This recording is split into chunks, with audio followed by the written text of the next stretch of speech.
changed gear oil in this little Chrysler 5-force. You got your bottom one here, which I loosened it up a while ago. That's your main drain.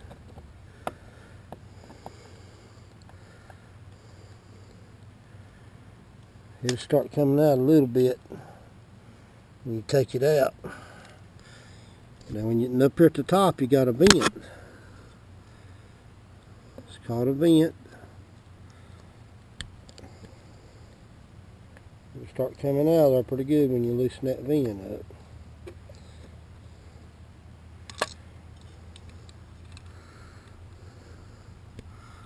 Whoa.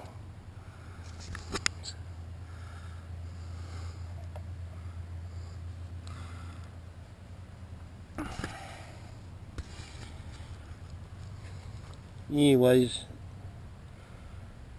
just let her drain there and then I'll get back. Still draining. It's coming out there pretty good, look at that. But I'll show you how to fill it up here in a minute. What you want to do though, once you get your pump in there tightened up, then you want to pump it till you see it come out of the top of the vent. And when it does that, then you're full of oil. And what that does, it helps get the air out of there and stuff. But I'm gonna drain this baby. I'll show you here in a minute when I get ready to pump it back up. It's oil. Make sure you get marine gear oil.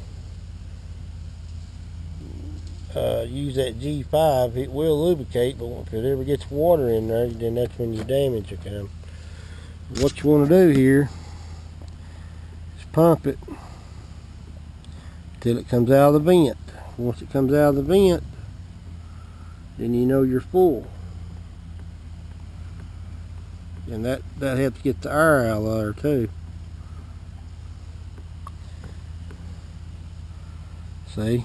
Now, it's full because it came out of the vent. And let's put your vent screw back in.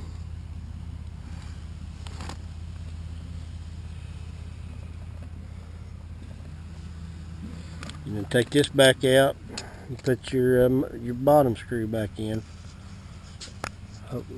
Thanks for watching.